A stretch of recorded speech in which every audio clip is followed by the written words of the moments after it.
오늘의 이 말씀을 가지고 부활하신 예수님이라는 제목으로 오늘 나누고자 합니다. 여기에 보니까 많은 사람들이 사랑하는 제자가 있었어요. 예수님이 이 땅에 사시면서도 그냥 인간적으로 한번 생각해 볼 때 짧은 여생을 사셨잖아요. 그런데도 제자가 있었다는 거예요. 우리는 그냥 하나님의 아들 떠나서 그냥 한 사람으로 보여질 때도 훌륭한 삶을 살으신 것은 확실한 분이에요. 나와 여러분들이 제자가 있습니까? 나와 여러분들이 내가 진짜 30대에 젊을 때 나를 따르고 나를 목숨까지도 내던지면서 나를 따르는 그런 제자가 있느냐는 거예요. 예수님은 그런 제자가 있었어요. 사랑하는 제자라고 표현하고 있습니다. 오늘 2절 말씀해 보니까 시몬 베드로와 예수께서 사랑하시던 다른 제자. 그 다른 제자가 누굴까요? 요한을 얘기해요. 여기는 요한복음이기 때문에 자기를 드러내지 않고 사랑하던 제자라고 표현하고 있는 거예요. 내가 나를 드러낼 때 좀 내가 어디 누구에게 뭐 사랑받던 내 이름을 쓰려면은 내가 쓰는 책에다 기록하려면은 미안하잖아요. 좀 자기를 드러내는 것 같잖아요. 그러니까 그냥 사랑하던 제자라고 기록했는데 요한을 이야기하는 것입니다. 사랑하는 제자들이 그와 같이 갔었고요. 또 다른 사랑하는 제자들도 있었어요. 어떤 제자? 예수님 무릎을 베고 있던 제자. 어떤 사람이었을까요? 우리가 사람을 살다 보면은 가장 자기가 믿었던 사람, 자기가 가장 사랑했던 사람한테 배신당할 때 그 배신은 너무나도 힘들고 어려운 거예요. 성경에 보면은 예수님 십자가에 달리기 직전, 예수님이 팔리기 직전에 예수님이 파는 사람이 있다고 말씀하실 때 그 사람이 누구냐고 하는 거예요. 그 사람이 누구냐고. 서로 제자들이 궁금한 거예요. 그런데 자기 자신도 모르는 거예요. 나는 아니겠지. 나는 예수님을, 나는 나의 선생님을 절대 배반할 수가 없어. 하는데 그때 예수님 다리를 베고 누웠던 사람이 있었어요. 여러분 아무리 친하다 그래도 여러분 무릎을 베고 누워있는 사람이라 그러면 얼마나 친한 사람, 얼마나 가까운 사람, 얼마나 사랑하는 사람이었을까 한번 생각해 볼 필요가 있는 거예요. 나와 여러분들이 아무리 친하다 그래도요, 앉아있는데 이렇게 무릎에다가 베개 비고 내가 누울 수 있나요? 그거는 진짜 보통 사이가 아니에요. 너무나도 정겨운 사이고요, 너무나도 사랑스러운 사이고요. 그런 제자가 마지막에는 배신했다는 거예요. 사랑하는 제자에게 배신당하신 예수님. 그러나 그 배신을 예수님은 그들을 향하여서 꾸짖지 아니하셨어요. 그들을 향하여서 원망하지도 아니하셨어요. 예수님은 한마디 했는데 그 말이 무서운 말이긴 해요. 너는 차라리 나지 않았으면 좋을 뻔했다. 정말 세상에 태어나지 않아도 좋을 뻔한 삶을 우리는 살아가고 있습니까? 우리 한번 반성해 볼 필요가 있는 거예요. 내가 이 세상을 살면서 내가 뭔가를 남기면서 살아가느냐는 거예요. 아니면 나의 발자취 하나하나가 어떤 모습으로 살아가고 있나 한번 반성해 볼 필요가 있는 거예요.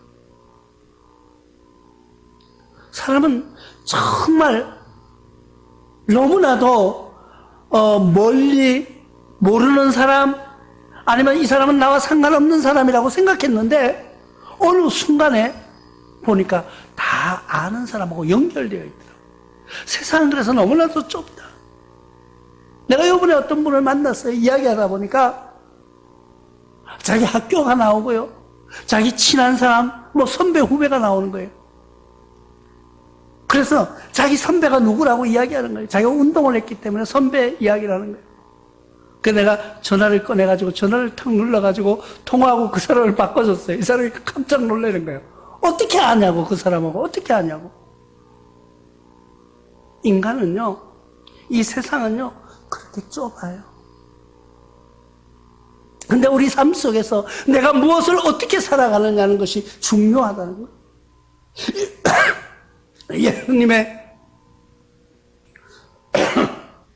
예수님의 제자들이, 그 가운데 많은 제자들이 있었습니다.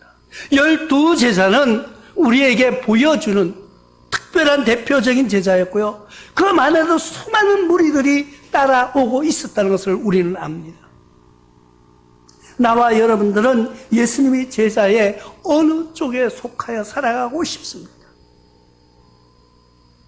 예수님이 제자를 표현할 때요, 허다한 무리라고 말하고 있습니다.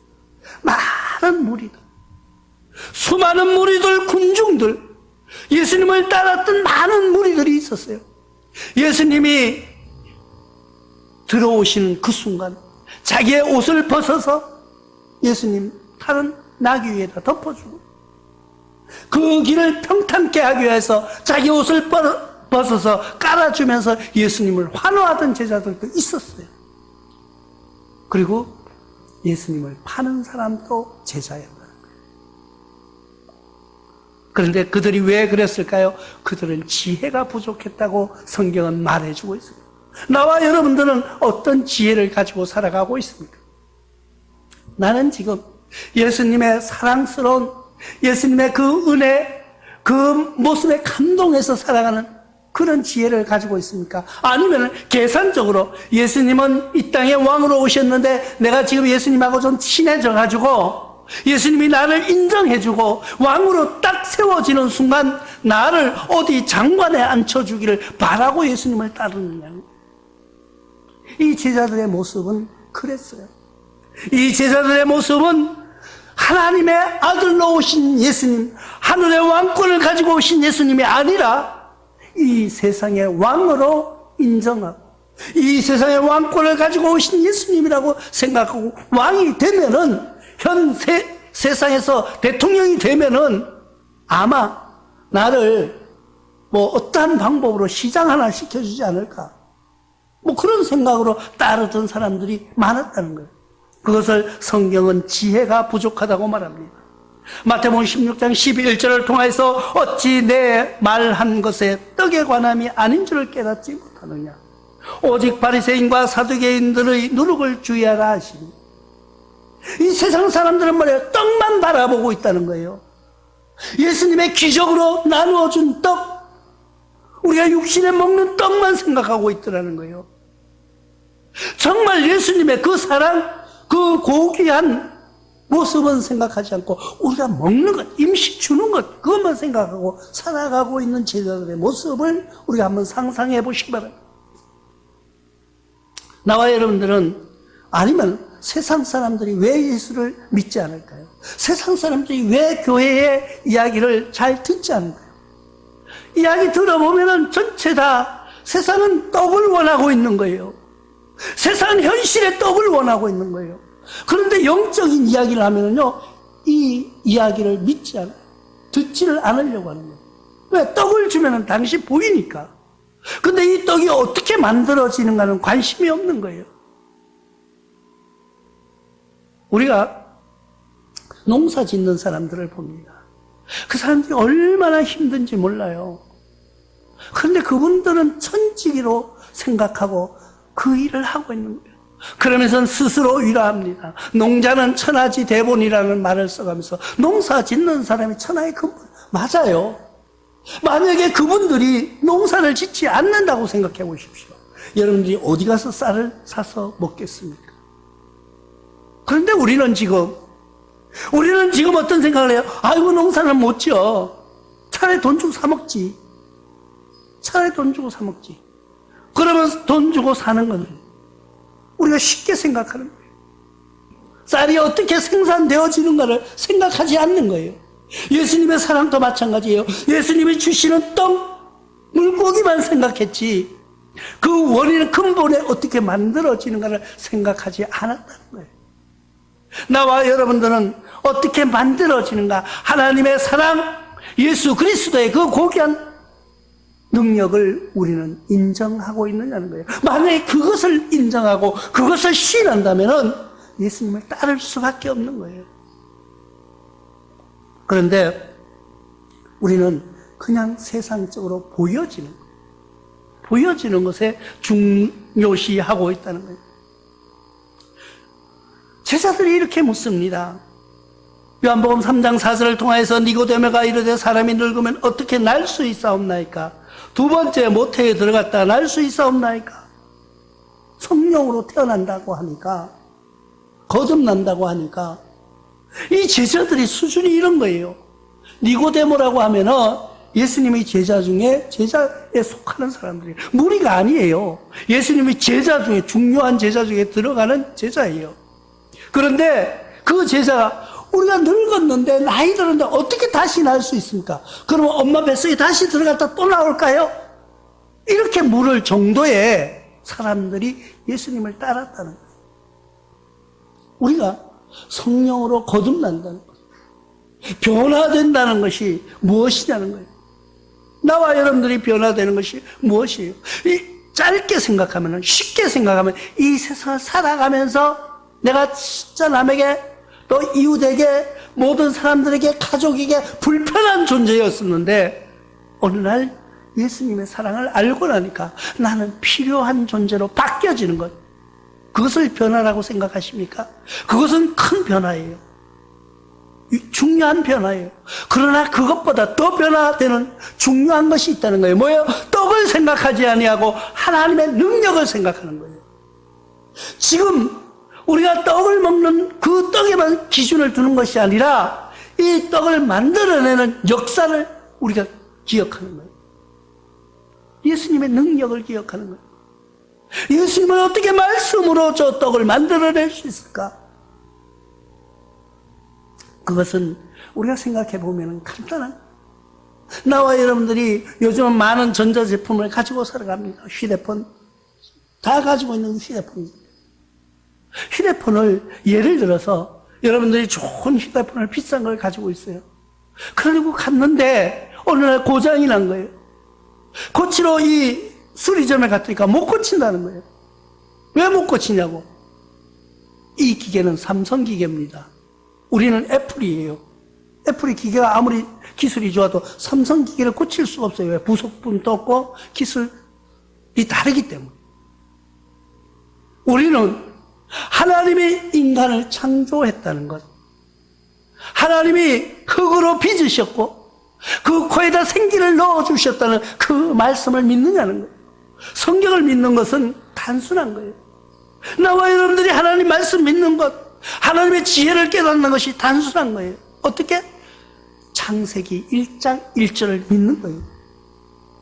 하나님이 세상을 창조하십니다. 하나님이 창조하셨다는 그 말씀을 믿으면은, 그 말씀만 의지하면은 우리는 모든 것을 다 해결될 수가 있습니다. 우리 기계가 아무리 단순한 고장이라도 만들어낸 회사에 가야지 고침을 받을 수가 있는 거예요. 하나님이 세상을 창조하셨고 하나님이 인간을 빚어서 생기를 코에다 넣어주신 나와 여러분들은 고장이 나면 누가 고쳐주시니 제일 빠를까요? 하나님이요. 만드신 분이, 창조하신 분이. 그런데 우리는 그렇게 믿지 않고 있다. 우리가 하나님을 믿고 의지한다는 것, 새로 태어난다는 것이 뭐예요? 바뀌어진다는 거예요. 뭘로?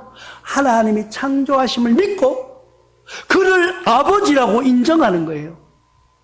나는 지금까지 살면서 내가 부르던 아버지, 내가 부르던 어머니, 그분이 나를 낳아주신 분을 알고 그분이 나를 다 전부인 줄 알았는데 어느 날 알고 보니까 그 엄마 아빠도 만들어주신 분이 계시다는 거예요.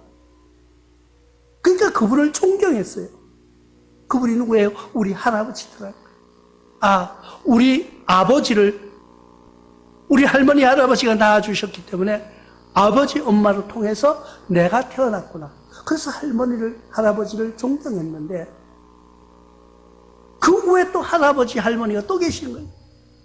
근데 그분들은 얼굴도 몰라요. 그래도 우리가 생각해보니 어떻게 너무 감사합니다 하고서는 해마다 그분이 돌아가셨다는 걸 기념하면서 제사를 드렸어요. 절을 하면서 고맙다고. 그런데 알고 보니 알고 보니 그 모든 불을 창조하신 분이 하나님이더라는 거예요. 그래서 우리는 하나님께 경배하는 거예요. 우리는 그런 하나님 앞에 예배하는 거예요. 그런데 그런 하나님을 인정하지 못하는 삶을 살아가고 있는 그 자녀들이 얼마나 불쌍하냐는 거예요. 우리는 그 사람들에게 저 사람들이 하나님을 모르니까, 저 사람들은 천국 가지 못하니까 불쌍해서 전도하는 것이 아니라, 그들에게 진짜 너희를 창조하신 분이 누군가, 너희 부모가 누군가를 알려주는 거예요. 너를 낳아주신 분이 누구인가? 그 낳아주신 분이 지금 엄마, 아버지는 떡에 비유되는 거예요. 떡과 같은 거예요. 보여지니까 인정하는 거예요. 보여주니까, 배부르니까, 먹을 수 있으니까 떡을 인정하지만은 떡이 만들어지는 과정을 모르고 살아간다는 거예요. 그래서 나와 여러분들이, 우리가 나이 들면 시골에 가 살자 뭐 이런 얘기 많이 하지만은, 농사 짓는 거는요, 나는 말로 맨날 그래요. 나는 농사는 못 지어. 촌에 가도 나는 농사는 못 지어요. 그 과정이 그만큼 힘들다는 거예요. 떡이 만들어지기까지 농사 짓는 과정이 없으면 떡이 없는 거예요. 우리가 예수 그리스도의 떡이 우리 몸에 들어와서 소화가 되는 그 순간 우리는 배부른 것으로 만족하지만, 그 떡이 만들어질 때 어떻게 만들어졌느냐는 거예요. 하나님의 은혜라는 것을 우리가 깨달으시기 바랍니다. 그것을 깨달은 제자들도요, 그것을 예수님 곁에서 본 제자들도요, 예수님이 돌아가시니까요, 어떻게 했어요? 시체가 있나 없나 하고 지금 아침에 가본 거예요. 가봤더니 누구? 베드로하고 요한이에요. 두 사람의 머리를 굽히려 봤더니까 시체가 없는 거예요. 그러면은 여러분 같으면 어떻게 하시겠습니까? 나와 여러분 같으면 예수님 진짜 부활하셨네, 예수님 어디가 계십니까? 하고 우리는 매달려 기도하는 거예요. 예수님 어디 계시냐고, 지금 예수님 내가 만날 수 있게 예수님 나와 동행해달라고, 나를 만나달라고 그렇게 기도해야 되는데, 옆에서 보던 제자들이 보고 없네, 예수님 시체가 없는 거예요. 그러니까 없네 하면서 어떻게 해요? 10절에 다시 한번 같이 읽습니다. 이에 두 제자가 자기들의 집으로 돌아가니라. 이게 뭐예요? 예수님의 부활을 그는 인정하지도 않았다는 거예요. 예수님 곁에서 항상 예수님은 다시 오시겠다고, 부활하시겠다고 하시는 그 말씀을 듣고 예수님의 기적을 보면서도, 떡을 먹으면서도 예수님의 부활을 믿지 않았다는 거예요. 부활을 믿었다면은, 그 부활을 인정하고 예수님의 말씀을 들었더라면은 예수님을 찾으려고, 자기가 찾는 것이 아니라 예수님 부활하셨으니까 주님 나 만나주세요, 나 만나주세요. 지금 나와 여러분들도 그런 기도가 드려져야 되는 거예요. 예수님 나 만나주세요, 나 지금 힘들어요, 나 지금 외로워요, 예수님 나 만나주세요. 예수님 만나면 다 해결돼요. 그런 기도를 드려야 되는 제자들이 자기 집으로 지금 돌아가고 있는 거예요. 뭐하러 갔어요? 예수님의 부활을 인정하지 못했다는 거예요. 이 성경에는 오늘 예수님의 부활을 인정하지 않는다고 말하지는 않지만은, 그들의 집으로 돌아간 것은 뭐예요? 자기네 생업으로 돌아갔다는 거예요. 자기 집으로 돌아갔다는 거예요. 그들이 돌아갔기 때문에 지금의 이런 현상이 나타나는 거예요. 어떤 현상이요? 이단들이 나타나는 거예요. 왜 나타나요? 이때 제자들이 이제 예수님 진짜 부활하셨구나, 우리 예수님 어디 계십니까? 하고 부르짖고 외쳤더라면은, 이 병사들에게, 이 군중들에게 돈을 많이 줘서 예수님의 시체를 제자들이 밤에 와서 몰래 훔쳐갔다고 소문을 내라고 해도 그 소문이 날까요, 안 날까요? 날 수가 없는 거예요. 제자들도 인정 못하니까, 제자들이 인정하지 않으니까, 제자들이 믿지 않으니까 그들의 병사들에게 돈을 많이 줘서 나가서 이야기하라고 하는 겁니다. 너희가 밤새 지켰지만 우리가 깜빡 조는 사이에 예수님의 제자들이 몰래 와서 시체를 훔쳐가고 부활했다고 거짓말 퍼뜨리고 있다고. 그렇게 지금 거짓된 게 진실로 바뀌어가는 세상으로 살아가고 있다는 거예요.